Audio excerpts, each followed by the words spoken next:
Welcome back to Olympia classes guys. कैसे हैं आप लोग?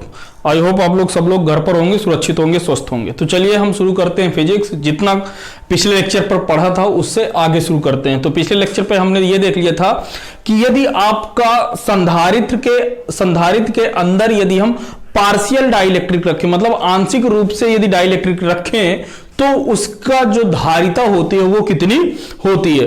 तो चलिए आज हम उस पर बेस्ड क्वेश्चन करेंगे। क्या कह रहा है कि एक समांतर प्लेट संधारित्र के बीच की दूरी d है। मतलब जो समांतर प्लेट संधारित्र हैं उनके प्लेटों की बीच की दूरी कितनी दिया हुआ? d दिया हुआ। कह रहा है कि इसके मध्य परावैद्युत पदार्थ k बराबर 2 रख दिया गया। अब क्या कर दिया गया? उसको k बराबर 2 रख दिया गया है यदि संधारित्र की धारिता प्रारंभिक धारिता की 1.5 गुनी हो जाए। अब कह रहा है कि जब इस पदार्थ को रख दिया तो उसकी धारिता क्या हो जा रही है? प्रारंभिक धारिता की 1.5 गुनी हो जा रही है। तो आपको यह बताना है कि परावैद्युत पदार्थ की मोटाई कितनी होगी, मतलब कितनी दूरी पर रखा गया होगा। तो देखिए सॉल्यूशन, देखिए बहुत आसान सा है, ज्यादा दिक्कत नहीं है। देखिए क्या दिया हुआ है कि दो प्लेटें हैं, इनके बीच की दूरी उसने कितना दिया है? d दिया है। कितना दिया है? स्मॉल d दिया हुआ है। ये इधर पॉजिटिव प्लेट है तो ये इधर निगेटिव प्लेट है, ठीक है। इनके बीच में यदि प्रारंभिक कैपेसिटेंस मतलब C इनिशियल निकालें, प्रारंभिक धारिता बराबर कितना होता है? Epsilon naught A upon d, epsilon naught A upon d। Clear है? चलिए अब कह रहा है कि नहीं, अब देखिए ये फाइनल फिगर बना दिया। क्या बना दिया? Final figure. अब ये कह रहा है कि ये पॉजिटिव प्लेट है और ये कैसा है? ये निगेटिव प्लेट है। हमने मान लिया कि इसके अंदर जो परावैद्युत पदार्थ रखा गया है, ये परावैद्युत पदार्थ के बराबर जो 2 रखा गया है, इसकी हमने मान लिया कि जो थिकनेस है यानी कि जो मोटाई है वो कितनी है? t है। कितनी है? t है। जबकि ये दूरी तो अभी भी कितनी है? प्लेटों के मध्य के बीच की दूरी कितनी है? d है। तो इसके लिए जो धारिता आती है ये C फाइनल, जो फाइनल आई है वो कितनी आ रही है? तो वो आपको पता है ये कितनी होती है? Epsilon naught A upon d minus का t प्लस का t बाई k। ये आपको क्लियर है कि यही होती है, ठीक है। ये कहां से आया? ये कल मैंने आपको फार्मूले का डेरिवेशन करवाया था कि कहां से आया है, ठीक है। तो चलिए अब क्या कह रहा है? अब क्वेश्चन के अनुसार, मतलब प्रश्नानुसार क्या बोला है? प्रश्नानुसार कहा है कि इसकी प्रारंभिक धारिता की कितनी हो जाती है? 1.5 गुना। मतलब C final is equal to 1.5 times of C initial. तो C फाइनल कितना दिया हो? ये दिया हुआ है epsilon naught A upon d minus का t प्लस का t बाई k, और ये इज इक्वल टू, ये कितना हो जाएगा? 1.5 को मैं क्या लिख सकता हूं? 3/2, और ये कितना हो जाएगा? Epsilon naught A upon d। Clear? Epsilon not से एप्सिलॉन नॉट A कैंसिल। ये इधर कितना हो जाएगा? इधर ये हो जाएगा 2d इज इक्वल टू, इधर मल्टीप्लाई करेंगे तो ये कितना हो जाएगा? 3d माइनस का 3t प्लस का 3t बाई k। तो k की वैल्यू कितनी है आपकी? 2 है। तो यहां पर ये रख दिया गया। तो यहां से यदि अब देखिए तो t वाले को मैं सबको उधर ले जाता हूं तो ये कितना हो जाएगा? ये 3t माइनस का 3t by 2 is equal to, ये आपका कितना हो जाएगा? ये आपका हो जाएगा d। कितना हो जाएगा? ये d के बराबर हो जाएगा, और d बराबर आपका आ जाएगा 1.5t।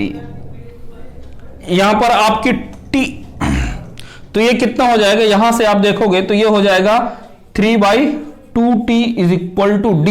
तो हमें क्या निकालनी थी? थिकनेस निकालनी है। तो t बराबर कितना हो जाएगा? 2/3d। इसकी मोटाई आपकी आ गई। यही रहा आपका, क्या रहेगा? आंसर रहेगा, ठीक है। तो चलिए इसको नोट कर लीजिए, तो फिर हम अगले क्वेश्चन पर चलें। इसको नोट कर लीजिए पहले, सबसे पहले इसको नोट करिए, तो फिर अगले क्वेश्चन पर चला जाए। देखो अब अगला क्वेश्चन है। अगला क्वेश्चन क्या है कि एक आपका समांतर प्लेट संधारित्र है। एक ये रही आपकी पॉजिटिव प्लेट और ये रही आपकी निगेटिव प्लेट।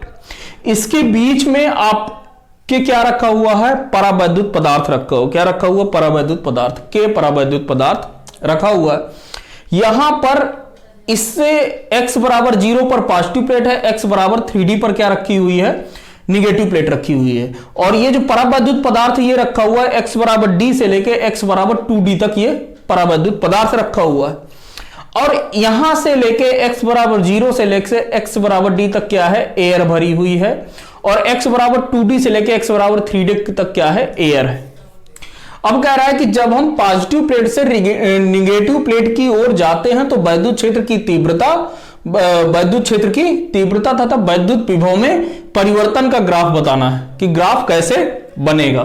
तो देखिए ध्यान से देखिएगा, अभी मैं आपको बता चुका हूं क्लियरली कि यदि यहां पर एयर हो, बीच में क्या हो, एयर हो, तो हम मान लेते हैं कि इसकी इलेक्ट्रिक फील्ड जब एयर होती है, देखिए अब सॉल्यूशन है कर रहा हूं, सॉल्यूशन करने पे आप देखिएगा कि जब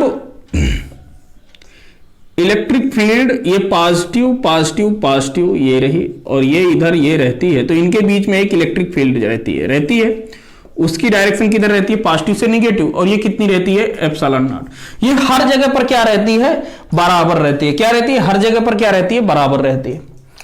ठीक है, तो एयर के लिए तो ये इतना आ गया, एप्सिलॉन नॉट किसके लिए है, एयर के लिए। लेकिन जब परावैद्युत पदार्थ भर देते हैं, जब परावैद्युत पदार्थ इनके बीच में भर देते हैं, तो इस जगह पर मतलब इतनी सी जगह पर जो इलेक्ट्रिक फील्ड रहेगी वो कितनी रहेगी, E नॉट बाई के, कितनी रहेगी, E नॉट बाई के। बात समझ में आ गई।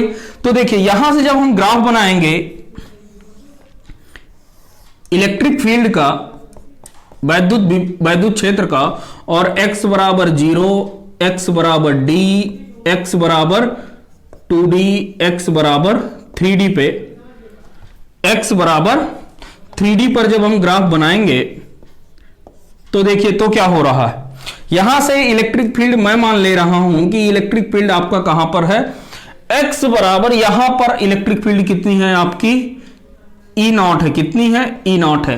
तो एयर कहां से कहां तक है, एयर आपकी है, मतलब वायु कहां तक भरी हुई है, यदि ध्यान से देखो तो x बराबर 0 से लेकर कहां तक भरी हुई है, x बराबर d तक। तो x बराबर d तक आपका एयर भरी हुई है।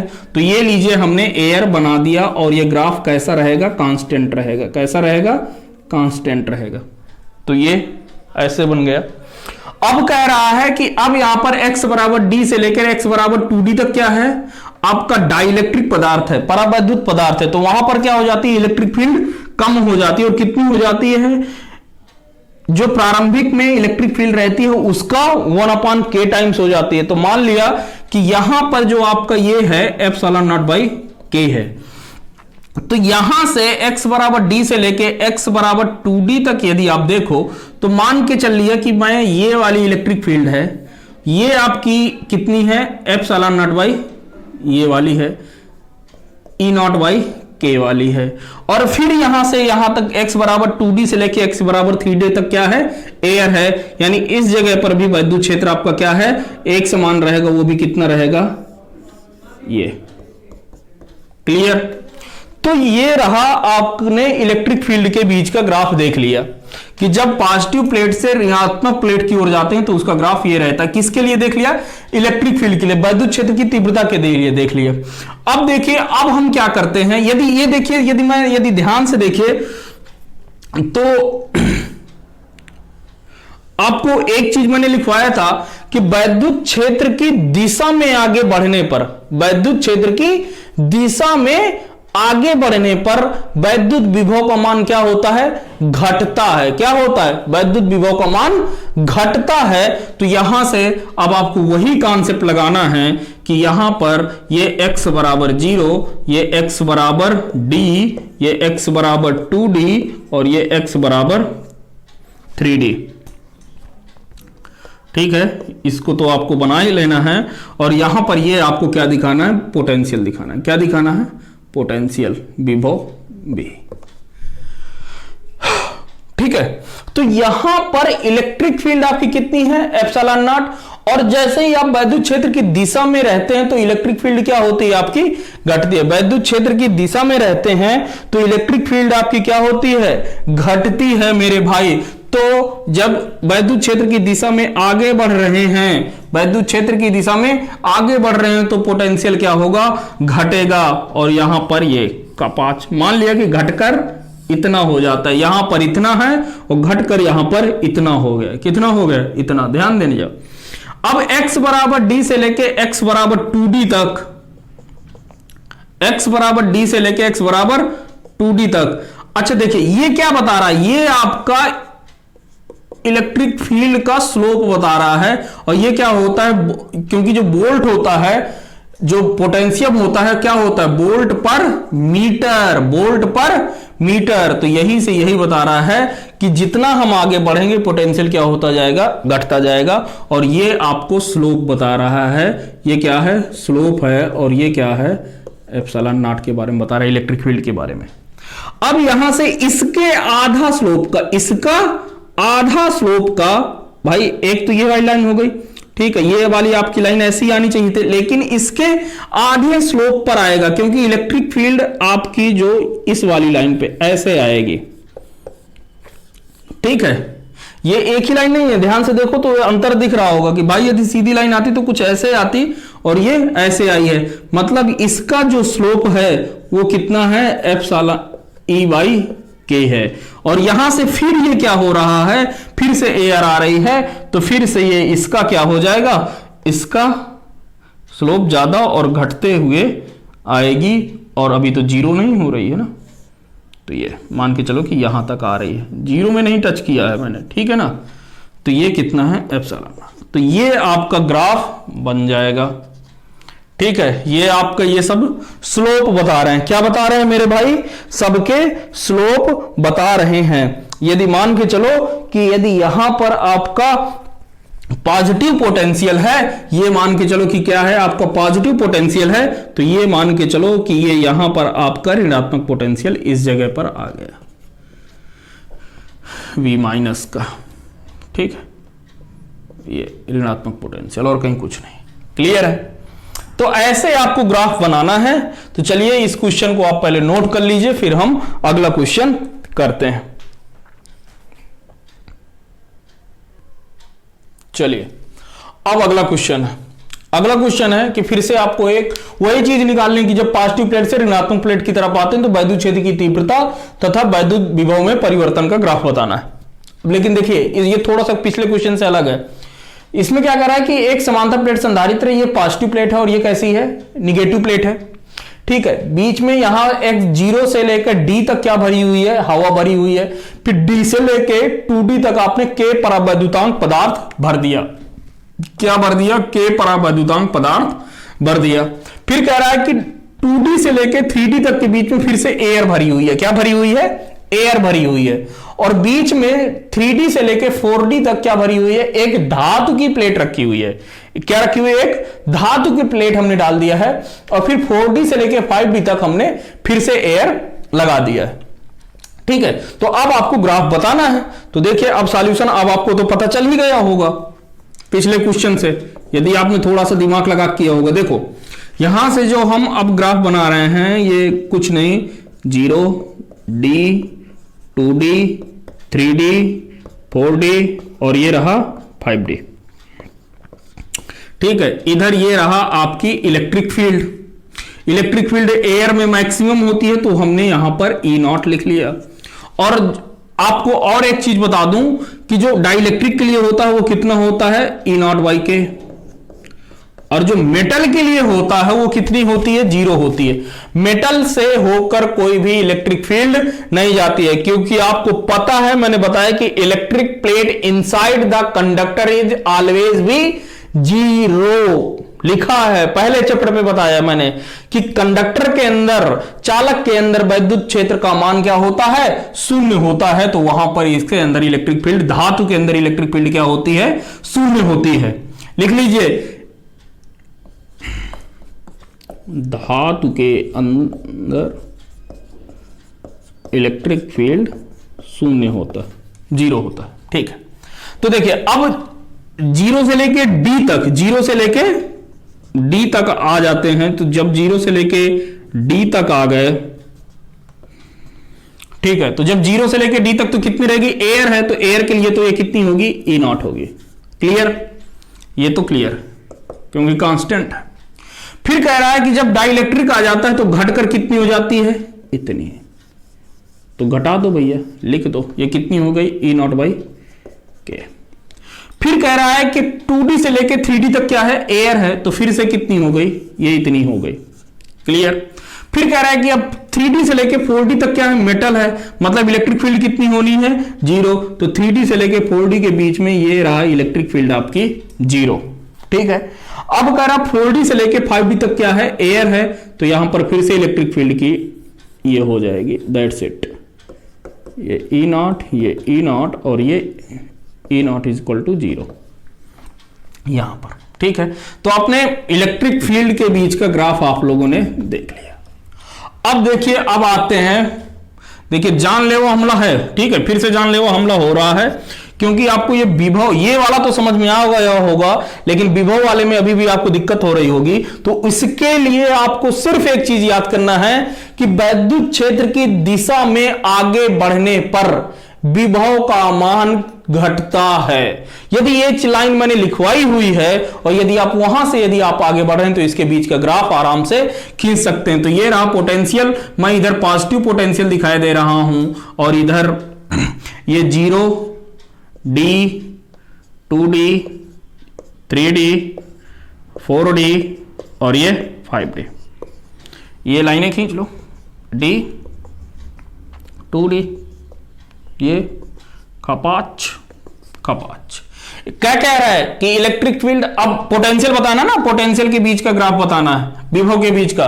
तो विभव यहां से 0 से लेकर D तक क्या है, एयर है। इलेक्ट्रिक फील्ड में जब वैद्युत क्षेत्र की दिशा में आगे बढ़ेंगे तो विभव का मान क्या होगा, घटेगा, और घटकर कहां पर पहुंचेगा, यहां तक। तो इलेक्ट्रिक फील्ड की दिशा में जब हम आगे बढ़ते हैं तो ये वाला ग्राफ ऐसे आया, और फिर आप लोगों ने कहा कि अब घटकर यहां पर आ गया, एयर है। अब डाइलेक्ट्रिक लगा देते हैं तो इलेक्ट्रिक फील्ड क्या हो जा रही है, उसका जो स्लोप है वो थोड़ा सा बढ़ जा रहा है। तो अभी आपकी जो लाइन आनी थी ऐसे ही आनी थी, लेकिन ये लाइन ऐसे ना आकर के थोड़ा सा ऐसे हो जाएगी। कैसे, थोड़ा सा ऐसे हो जाएगी, देखिए। ठीक है। अब क्या कह रहा है कि 2D से लेके 3D तक कितनी है, एयर है, तो फिर से ये ड्रॉप होना, फिर से इलेक्ट्रिक फील्ड की दिशा में घटेगी, तो घटकर ये इसका स्लोप ये रहा, फिर से ये वाला स्लोप आ गया। ठीक है। अब जब ये घट गए तो फिर सब क्या आ गया, मेटल आ गया। अब मेटल में इलेक्ट्रिक फील्ड 0 होती है, यानी कि स्लोप कितना हो गया, 0। स्लोप कितना हो गया, 0। तो ये एक सीधी लाइन है, ये स्लोप यहां पर कितना होगा, 0 होगा। ठीक है। स्लोप आपका 0 होना है। यहां पर जो स्लोप होगा, ये वाला स्लोप आपको पता होना चाहिए, ये कितना होगा, एप्सिलॉन नॉट, क्योंकि यहां पर क्या है, एयर है, और यहां पर क्या होगा, ये जो आपका यहां पर जो स्लोप होगा, ये स्लोप होगा आपका इलेक्ट्रिक फील्ड अपॉन के, और यहां पर भी स्लोप आपका क्या होगा, ये आपका इलेक्ट्रिक फील्ड के बराबर होगा स्लोप। ठीक है। और यहां से फिर क्या हो रहा है, फिर एयर है, तो फिर आपका ये निगेटिव पर आके ऐसे खपाच, ये आपका ग्राफ बन जाना है। इसका स्लोप हो जाएगा फिर से ई नॉट, ये स्लोप बता रहा है, और ये आपका ऋण प्लेट हो गई। जैसे भी आपको ग्राफ दिखाना हो, यदि नीचे 0 से ले गए हो तो आप दिखा सकते हैं, जैसे भी आपका मन करे आप दिखा सकते हैं। तो आई होप आप लोगों को अब ये ग्राफ खींचना समझ में आ गया होगा कि हम लोग कैसे ग्राफ बना रहे हैं। ठीक है। थोड़ा सा घर में प्रैक्टिस करिएगा तो फिर ये सब सारी चीजें आसान लगने लगेंगी। और ये क्वेश्चन यार आ जाता है, ये फ्री का नंबर होता है, ठीक है ना, ये आपके कंपटीशन पे फ्री के नंबर होता है। यदि आ गया तो कहीं कुछ नहीं करना है, सीधे इलेक्ट्रिक फील्ड का ग्राफ जो है दिमाग में बन जाता है, और सीधे से स्लोप निकाल के खपाच कर देना। ठीक है, तुरंत बना लेना है। तो चलिए अब हम अगला क्वेश्चन करते हैं, तो इसको पहले नोट कर लीजिए। तो चलिए देखो बच्चों, देखिएगा अगला क्वेश्चन कर रहे हैं। आपको फिर से एक समांतर प्लेट संधारित्र दिया हुआ है, ये पॉजिटिव प्लेट है और इधर क्या है, निगेटिव प्लेट है। ये पॉजिटिव प्लेट है, इधर ये क्या है, निगेटिव प्लेट। ठीक है। अब बोला है कि इसमें इनके बीच की दूरी कितनी है, d है। अब बोल दिया है कि इस d के मध्य में डी के बीच में 3 परावैद्युतांक पदार्थ रखे हुए, एक के बराबर 1 का, के बराबर 2 का, के बराबर 3 का। इन प्लेटों की मतलब ये जो स्लैब हैं, मतलब जो जिनकी इनकी जो परावैद्युत पदार्थ की जो मोटाई है वो कितनी है, d/3 d/3 की d/3 है। ठीक है, तो अब आपको क्या बताना है, निकाय की धारिता बतानी है। तो अभी मैंने अभी कल ही करवाया था कि ऐसे क्वेश्चन यदि T1 प्लस का T2 प्लस का T3 बराबर कितना हो, D हो, तो उस केस में मैंने आपको बताया था कि जो आपका टोटल जो संधारित्र होता है, जो C आता है वो कितना आता है, वो आता है epsilon naught A upon T1 by K1 plus का T2 बाई K2 प्लस का T3 बाई K3, यही बताया था। अब यदि आप इसी का उपयोग कर लें तो यह सब आपका क्वेश्चन हो जाएगा। तो देखो ध्यान से देखना है, मुद्दे की बात बहुत ध्यान से देखना है। तो यहां से आप जब देखोगे तो C बराबर कितना हो जाएगा, ये तो एप्सिलॉन नॉट A रह जाएगा, और T1 मतलब थिकनेस कितनी है, D/3, और K1 की वैल्यू 1 है यानी कि मल्टीप्लाई 1 का, प्लस का T2 की वैल्यू कितनी है, ये भी D/3 है, और यहां पर K2 की वैल्यू कितनी है, 2 है, प्लस का T3 की वैल्यू भी D/3 है, और K3 की वैल्यू 3 है। कितनी है, 3 है। तो यदि यहां से आप देखो तो इसको मैं क्या लिख सकता हूं, एक मिनट, इसको मैं लिख सकता हूं epsilon naught A upon D/3 plus का D/6 प्लस का D/9, D/9, ये हम अब इसे लिख सकते हैं। तो जब मैं इसका और आगे सॉल्व कर रहा हूं तो ये C बराबर हो जाएगा एप्सिलॉन नॉट A अपान, अब इनके बीच का मैंने एलसीएम ले लिया, तो ये एलसीएम रहा कितना, ये आपका 18 हो जाएगा। तो ये कितना हो जाएगा, 6×18 मतलब 6D प्लस का 3D प्लस का 2D, तो 6 3 9 2 11। तो इसको मैं अब क्या लिख सकता हूं, ये लिख सकता हूं 18 एप्सिलॉन नॉट A अपान, और ये कितना हो जाएगा 11D। ये आपका क्या आ गया, आंसर। ठीक है, नोट करिए। तो फिर अगले क्वेश्चन पर चलते हैं। बहुत आसान सा क्वेश्चन था, इसको नोट कर लीजिए। चलिए अब देखते हैं कि अगली हेडिंग क्या है, अगला कॉन्सेप्ट देखते हैं। क्या है कॉन्सेप्ट, कि परावैद्युत पदार्थ के कारण श्रेणी क्रम तथा समांतर क्रम में संधारित्रों का समायोजन। अब जैसे ये इन्होंने कर दिया, तो देखिए कैसे करते हैं। तो श्रेणी क्रम और समांतर क्रम 2 प्रकार के बनते हैं, श्रेणी क्रम और समांतर क्रम। क्या लिखा हुआ है कि जब परावैद्युत पदार्थ को संधारित्र के मध्य n भागों में रखते हैं। कितने भागों में, n भागों, मतलब कितने भी भागों में रख सकते हैं, इनका मतलब कोई भी संख्या हो सकती है, 1 भाग में, 2 भाग में, 3 भाग में, 4 भाग में, 10 भाग में, किसी भी भाग पे रख सकते हैं। इस समायोजन को जब जोड़ते हैं तो 2 तरह से जोड़ा जा सकता है। पहला कौन सा है, श्रेणी क्रम में, दूसरा कौन सा है, समांतर क्रम में। तो देखिए ये रही आपकी, इधर वाली कैसी है, पॉजिटिव प्लेट है, लेफ्ट वाली कैसी है, पॉजिटिव प्लेट है, राइट वाली कैसी है, निगेटिव प्लेट है। इन दोनों प्लेटों के बीच की दूरी कितनी है, D है। अब इनके बीच में परावैद्युत पदार्थ रख दिया, एक K1 का रख दिया, K2 का रख दिया, K3 का रख दिया, K4 का रख दिया है, और यहां पर इनके बीच में ये D/4 D/4 D/4 बराबर थिकनेस का ले लिया। थिकनेस कितनी ले लिया हमने, बराबर ले लिया।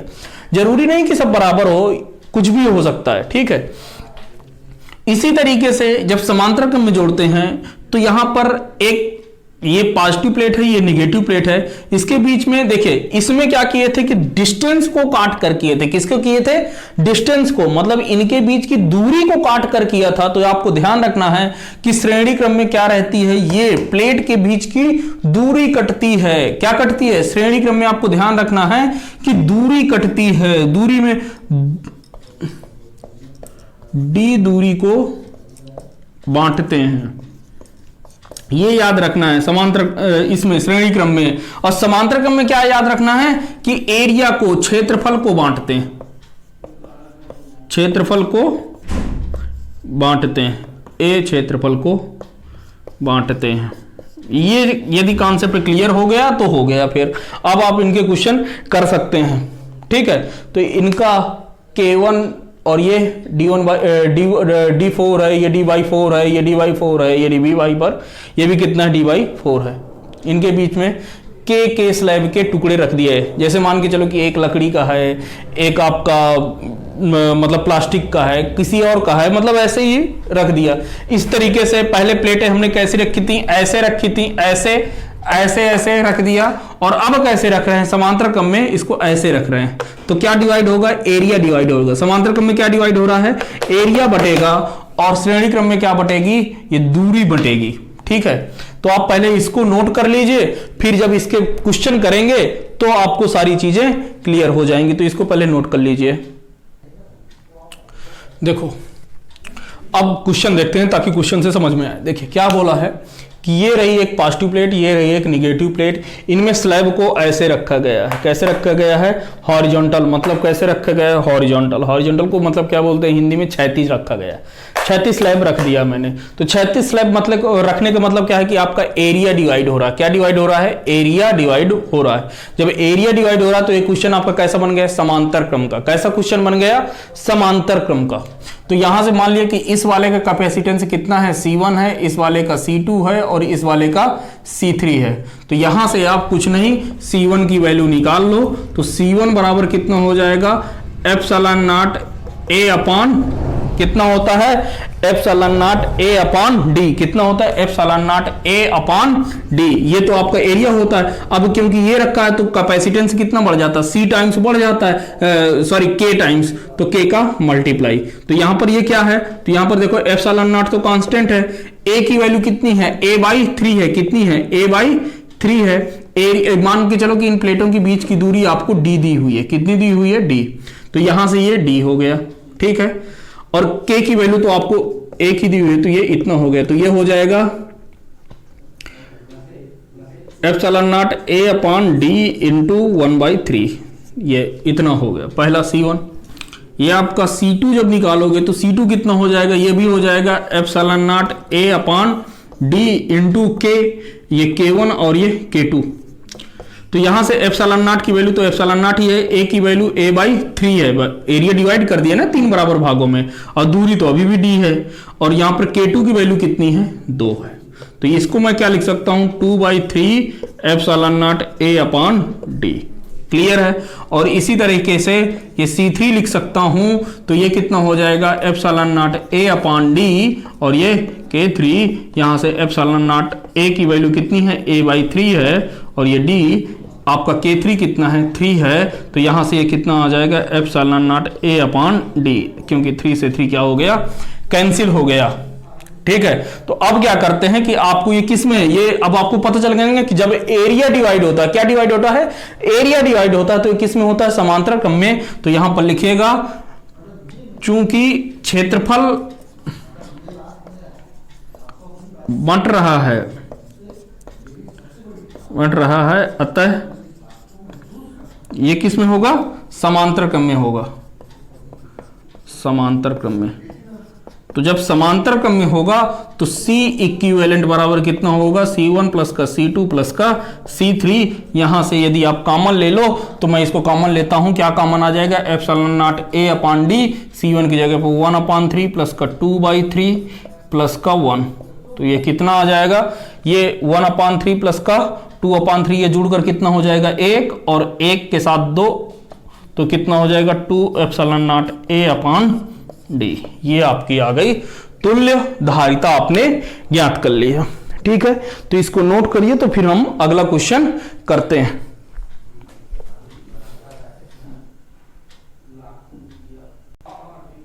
चलिए अब अगला क्वेश्चन देखें भैया। तो देखो ये अगला क्वेश्चन रहा, क्या कह रहा है कि हम क्या निकालना, तुल्य धारिता निकालनी। तुल्य धारिता, अब यहां से देखो ये एक पॉजिटिव प्लेट है, ये एक निगेटिव प्लेट है। यहां पर मैंने आधे एरिया पर एक पिन मैंने ऐसे रख दिया है, क्षैतिज रख दिया है, हॉरिजॉन्टल रख दिया है, जिसका परावैद्युत पदार्थ कितना है, 3 है।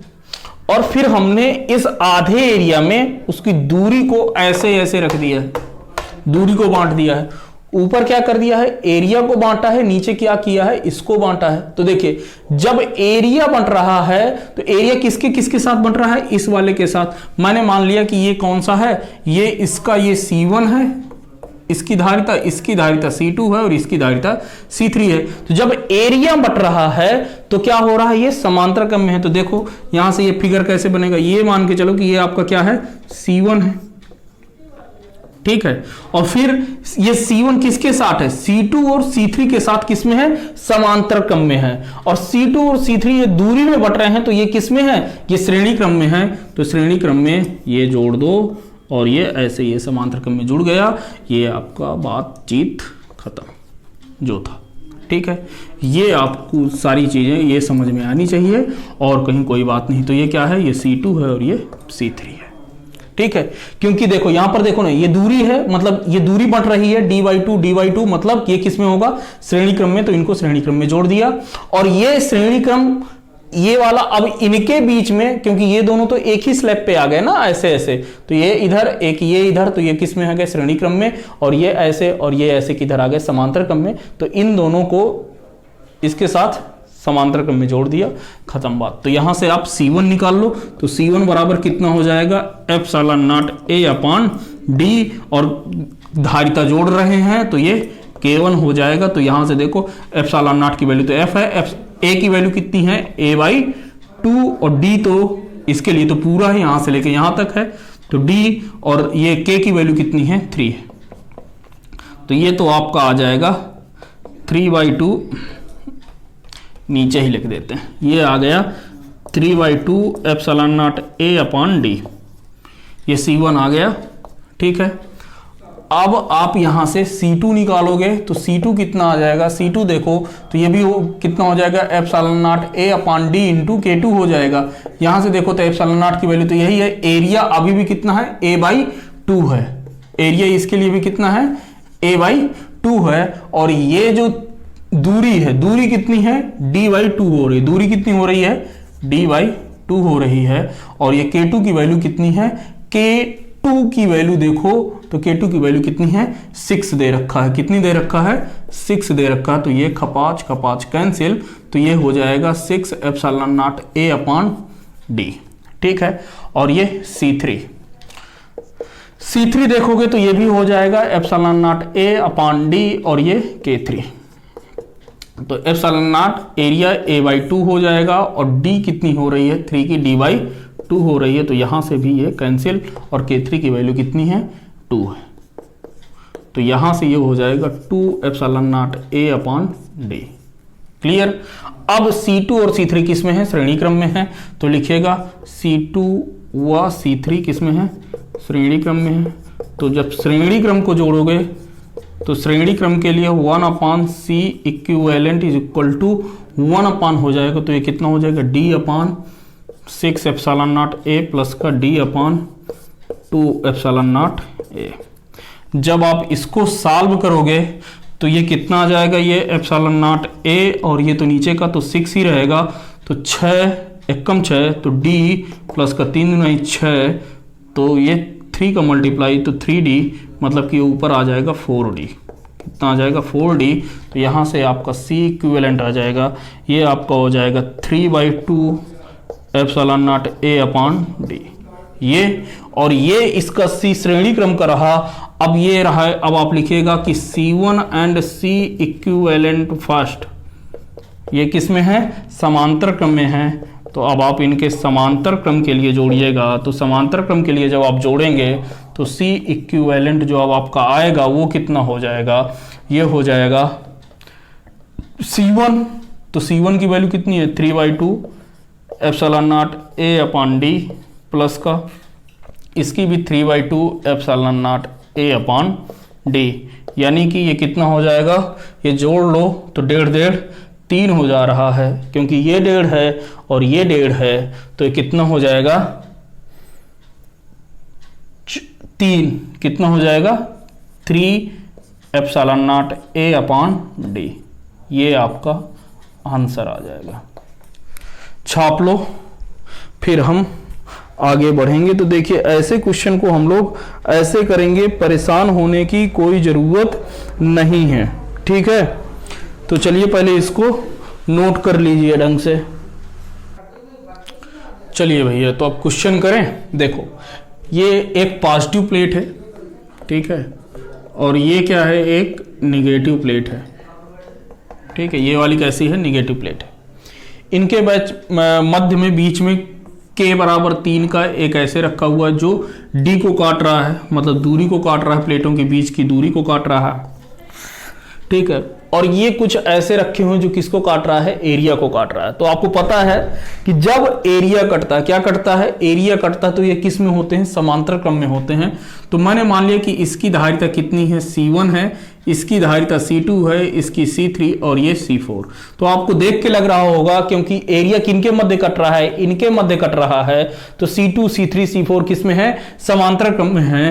तो यहां पर लिखेगा सॉल्यूशन अब कि किस में है, C2 C3 एंड C4 किस में है, समांतर क्रम में,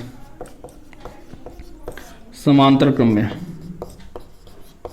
किस में है, समांतर क्रम में है। तो यहां से यदि आप देखो तो और ये जो C1 है, C1 इनके इक्विवेलेंट के साथ, C1 और C इक्विवेलेंट फर्स्ट, मतलब इन तीनों को समांतर क्रम में जोड़कर उनका जो इक्विवेलेंट आएगा वो और ये C1 किस में है, श्रेणी क्रम में होंगे, श्रेणी क्रम में होंगे। बात समझ में आई? मतलब कि ये आपका फिगर कुछ ऐसे बनेगा कि ये रहा C1 और ये आपका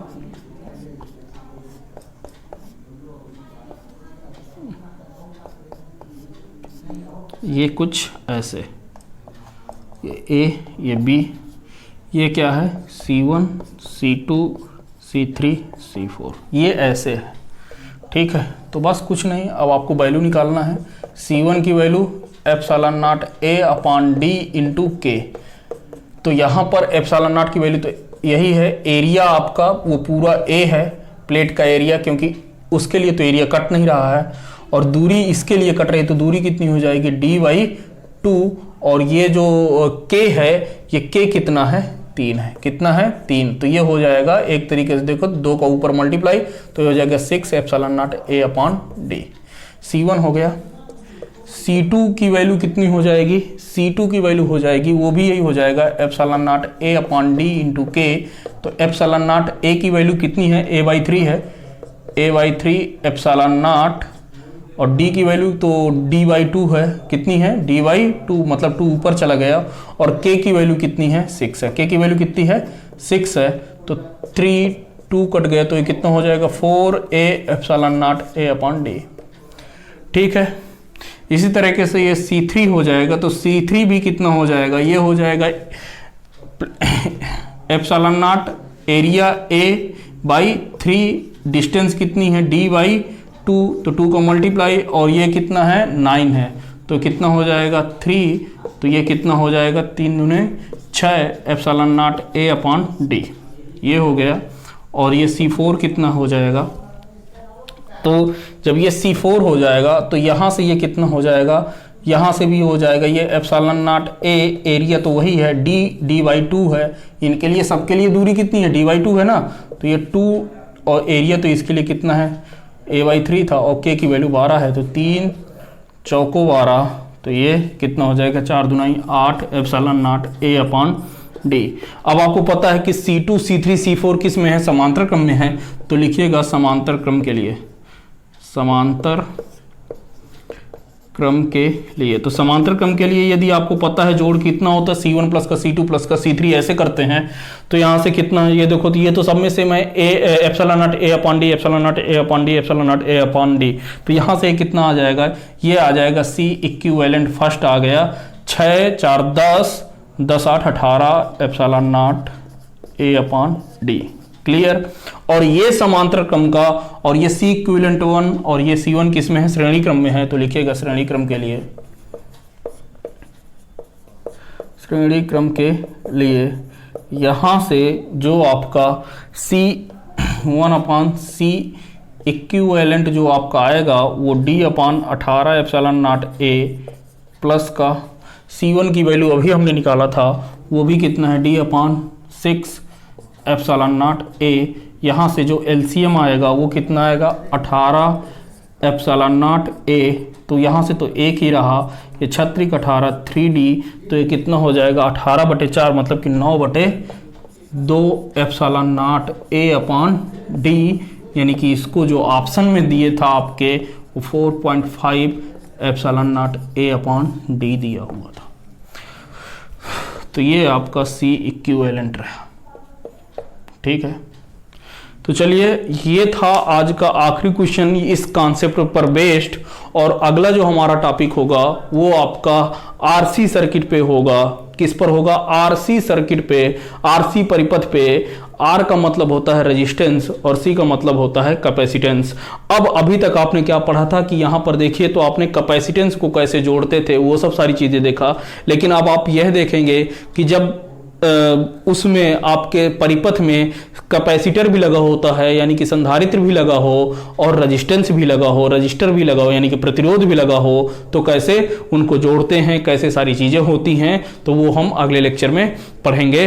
तो चलिए मिलते हैं आपसे अगले लेक्चर में। यदि अभी तक आपने चैनल को सब्सक्राइब नहीं किया है तो चैनल को सब्सक्राइब कर लीजिएगा, ताकि आपको समय पर वीडियो का क्या मिलता रहेगा, नोटिफिकेशन मिलता रहेगा। अदरवाइज यदि वीडियो डंप होते गएंगे तो आपको फिर पढ़ने पर मन नहीं लगेगा। आप पर डे का पर डे देखते रहिए। चलिए मिलते हैं आपसे अगले लेक्चर में। Thank you very much.